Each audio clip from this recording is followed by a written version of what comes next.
திருச்சி மன்னார்புரம் பகுதியில் உள்ள ராணுவ மைதானத்தில் பாஜக சார்பில் மோடி பொங்கல் விழா நடைபெற்று வருகிறது. இதில் மத்திய உள்துறை அமைச்சர் அமித்ஷா பங்கேற்றிருக்கிறார். இந்த காட்சிகளை பார்த்து வருகிறோம். கூடுதல் விவரங்களோடு செய்தியாளர் ரகுவரன் இணைகிறார். ரகுவரன், விவரங்கள். நம்ம ஊர் பொங்கல் என்று பாஜக சார்பாக தற்போது திருச்சியில் கொண்டாடப்பட்டு வருகிறது. இந்த நிகழ்வில் தற்போது மத்திய உள்துறை அமைச்சர் அமித்ஷா அவர்கள் பங்கேற்றிருக்கிறார்கள். 1008 பேர் ஒன்று கூடி வைக்கக்கூடிய பொங்கல் நிகழ்வில் தற்போது உள்துறை அமைச்சர் அமித்ஷா அவர்கள் பங்கேற்றிருக்கிறார்கள். சுமார் 5000 பேர் வரை இந்த நிகழ்வில் பங்கேற்றிருக்கிறார்கள். பாஜக சார்பாக தமிழகம் முழுவதும் இந்த பொங்கல் தினத்தை முன்னிட்டு கொண்டாடப்படும் இந்த நிகழ்வில் தற்போது முதல் நிகழ்வாக திருச்சியில் நடைபெறுகிறது. இதில் தான் தற்போது அமைச்சர் அமித்ஷா பங்கேற்கிறார். 2 நாட்கள் பயணமாக திருச்சி வந்துள்ள அவர் பாத்தீங்கன்னா நேற்று பொதுக்கூட்டம் புதுக்கோட்டையில் நடந்த பொதுக்கூட்டத்தில் பங்கேற்றிருந்தார்.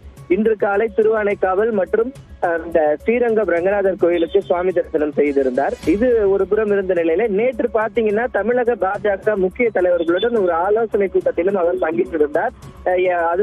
அந்த நிகழ்வில் பாத்தீங்கன்னா தமிழக பாஜக மேலிட பொறுப்பாளர் அவர்களும் பங்கேற்றிருந்தார்கள். பியூஷ் கோயல் அவர்களும் பங்கேற்றிருந்தார்கள். தமிழக பாஜகவினுடைய முக்கிய நிர்வாகிகளும் பங்கேற்றிருந்தாங்க. இந்த நிலையில தான் இறுதி நிகழ்வாக இந்த பொங்கல் நிகழ்வில் தற்போது அமித்ஷா அவர்கள் பங்கேற்றிருக்கிறார்கள். குறிப்பாக இந்த தேர்தல் ஆண்டாக பார்க்கக்கூடிய இந்த ஆண்டில் தற்போது முதல் முறையாக அமித்ஷா தமிழகம் வந்திருக்கிறார். தமிழக பாஜகவினருக்கு ஆலோசனை ஒருபுறம் கொடுத்த நிலையில் தமிழகத்தினுடைய பண்பாடாக பார்க்கக்கூடிய பொங்கல் நிகழ்விலும் அவர் தற்போது பங்கேற்றிருக்கிறார். நந்தா, தொடர்ச்சியாக அமித்ஷாவுடைய இந்த பயண திட்டத்தில் அடுத்தடுத்த நகர்வுகள் என்னவாக இருக்கிறது இந்த பொங்கல் விழாவுக்கு பிறகு? இறுதி நிகழ்வாக தான் பார்க்கக்கூடியது. நேற்று மாலை அவர் தமிழகம் வந்தார். தமிழகத்தில் வந்துட்டு இங்கிருந்து நேராக புதுக்கோட்டையில் இருக்கக்கூடிய ஒரு நிகழ்வு பொதுக்கூட்டத்தில் பங்கேற்று பேசியிருந்தார். அதன் பிறகு பாஜக தலைவர்களுடைய ஆலோசனை கூட்டம் நடைபெற்றது. இன்று காலை பாத்தீங்கன்னா 2 கோயில்ல சாமி தரிசனம் பண்ணாரு. தற்போது பொங்கல் நிகழ்வில் இறுதியாக அவர் பங்கேற்றிருக்கிறார்.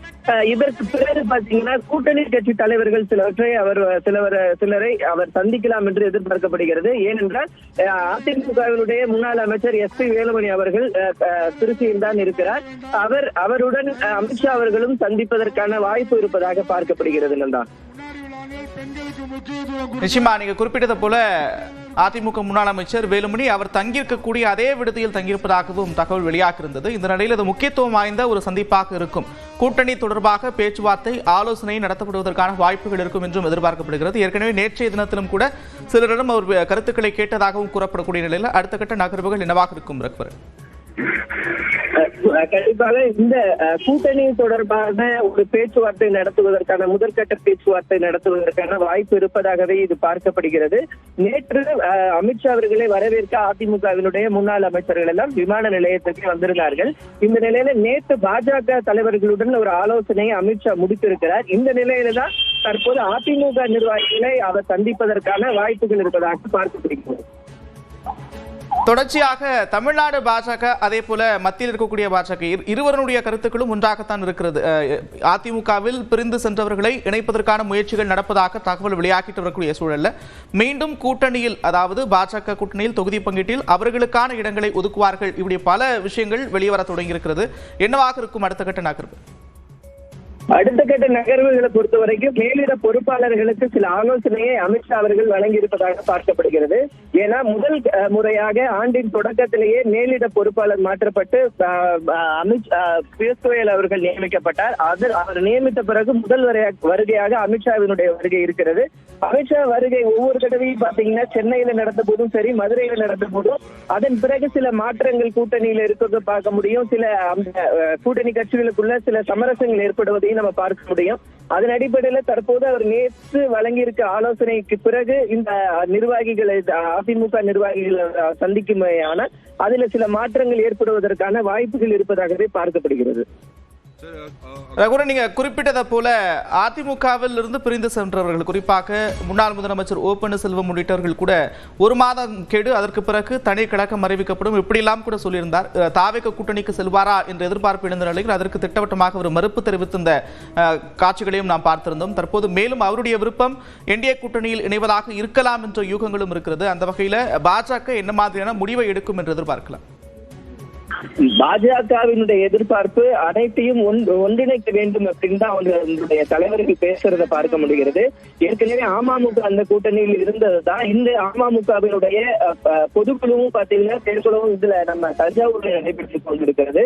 அதனால முக்கிய முடிவுகள், அதாவது கூட்டணி செட்டில்மெண்ட்ஸ்ல ஆக வேண்டிய சூழல் ஏற்படுது. ஏன்னா தேர்தல் நேரம் நெருங்கி கொண்டிருக்கிறதுனால விரைந்து கூட்டணியை உறுதி செய்தால்தான் அடுத்த கட்ட பிரச்சாரங்களை கொண்டு செல்ல முடியும். உறுதியான வேலைகளை, தேர்தல் வேலைகளை அடுத்த கட்டங்களை நகர்த்த முடியும் என்பதில் இந்த அமித்ஷா அவர்கள் கடந்த முறையும் சொல்லியிருந்தார். அந்த இதுலதான் பாஜக தீர்மானமாக இருப்பதாக சொல்லப்படுகிறது. எந்த அளவு விரைவாக கூட்டணி பேச்சுவார்த்தைகளை முடிக்கிறதோ அதன் பிறகு பிரச்சாரத்தை ஒன்றெடுத்து செல்ல வேண்டிய கட்டாயம் இருப்பதனால கூட்டணி பேச்சுவார்த்தைகளை இறுதி செய்வதற்கான ஒரு அமித்ஷாவுடைய பயணமும் முதற்கட்டமாக இருப்பதாக தான் பார்க்கப்படுகிறது. அதே நேரத்தில் ஓ பன்னீர்செல்வம் அமித்ஷாவை சந்தித்து பேசுவதற்கான வாய்ப்புகள் ஏதேனும் இருக்கிறதா ரகுவரன்? தற்போது தலைவர்கள், பெரிய தலைவர்களை சந்திப்பதற்கான வாய்ப்புகள் எதுவும் இல்லை. இரண்டாம் கட்ட அதிமுக தலைவர்கள் தான் தற்போது சந்திப்பதற்கான வாய்ப்பு இருக்கதா பாக்குறது. ஏன்னா நேற்று அமித்ஷா அவர்களை வரவேற்பதற்கு பாத்தீங்கன்னா முன்னாள் அமைச்சர் காமராஜ், அப்புறம் வேலுமணி, அப்புறம் விஜயபாஸ்கர் உள்ளிட்டவர்கள் எல்லாம் வந்திருந்தாங்க. அவர்கள் தற்போது இந்த இடத்துல திருச்சியிலே தான் முகாமிட்டு இருக்கிறாங்க. SP வேலுமணி அவர்கள் பாத்தீங்கன்னா தற்போது அமித்ஷா அவர்கள் தங்கி இருந்த ஹோட்டலுக்கு அவர் வந்திருக்கிறார். அதனால SP வேலுமணி அவர்கள் அமித்ஷா அவர்களுடன் சந்தித்து பேசுவதற்கான வாய்ப்புகள் இருப்பதாக பார்க்கப்படுகிறது. ஏன்னா காலையில 9:30 மணிக்கு அந்த ஹோட்டல்ல இருந்து புறப்பட்ட அமித்ஷா அவர்கள் தொடர்ந்து திட்டங்கள் வச்சிருக்கிறாரு. கோயிலுக்கு 2 கோயிலுக்கு போனாரு. தற்போது பொங்கல் விழாவில் பங்கேற்றிருக்கிறாரு. அதன் பிறகுதான் மதிய உணவுக்கு அவர் மீண்டும் அந்த அறைக்கு வர போறாரு. அந்த நேரத்துல இந்த சந்திப்பு இருப்பதற்கான வாய்ப்புகள் இருப்பதாக தான் பார்க்கப்படுகிறது. இதுல இரண்டாம் கட்ட தலைவர்கள் தான் பார்க்க இருக்காங்க. பெரிய அளவிலான தலைவர்கள் வருவதற்கான தற்போதைய வாய்ப்புகள் எதுவும் இங்க இல்லை. நன்றி ரகுவரன் விவரங்களுக்கு.